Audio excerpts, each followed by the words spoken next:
کرے. تو ادعوا اللہ وانتم موقنون بالاجابہ، اللہ سے مانگو اس یقین کے ساتھ کہ اللہ تمہاری بات کو سنے گا اور تمہاری بات کو پورا کرے گا.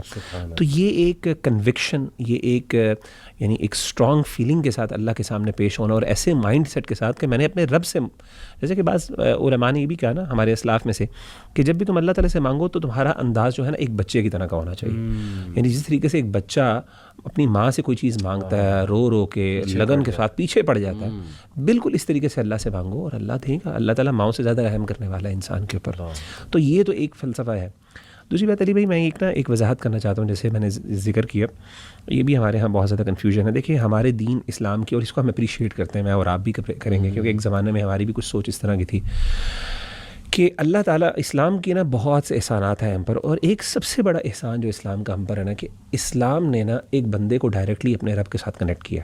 سبحان اللہ. آپ جتنے بھی ریلیجنس کو اٹھا لیں، یہ جو ڈیمی گاڈس کا تصور ہے وہ کیا تصور؟ وہ تصور یہ ہے کہ بھائی بڑے خدا تک پہنچنے کے لیے آپ کو نا انٹرمیڈیریز کی ضرورت ہے. یعنی آپ ڈائریکٹلی نہیں پہنچ سکتے نا، آپ امپیور ہیں اور آپ کی رسائی وہاں تک نہیں ہے.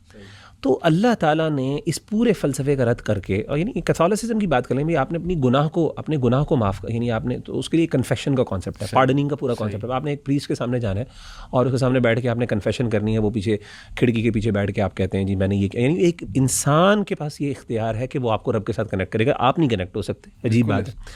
تو یعنی ڈیمی گاڈس کا تصور یہاں پہ سارا ہم نے اللہ معاف کرے کر دیا. اور اب آپ دیکھیں کہ ایک بندہ، اللہ نے کتنا بڑا احسان کیا. اللہ کہتا ہے تو چھوڑ ساروں کو، تو میرے سے ڈائریکٹلی کنیکٹ ہو. وَإِذَا سَأَلَكَ عِبَادِي عَنِّي فَإِنِّي قَرِيبٌ أُجِيبُ دَعْوَةَ الدَّاعِ إِذَا دَعَانِ فَلْيَسْتَجِيبُوا لِي. اللہ نے کہا کہ جب بھی میرے بندے میرے بارے میں سوال کریں تو میں قریب ہوں، اور میں ہر سننے والے کی دعا کو پکار.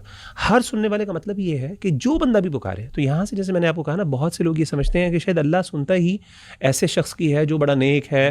اللہ سنتا ہے، ان کی بھی سنتا ہے، اب اس کو ڈینائی نہیں کرتے، لیکن اللہ چاہتے ہیں کہ آپ اس کے سامنے ہو.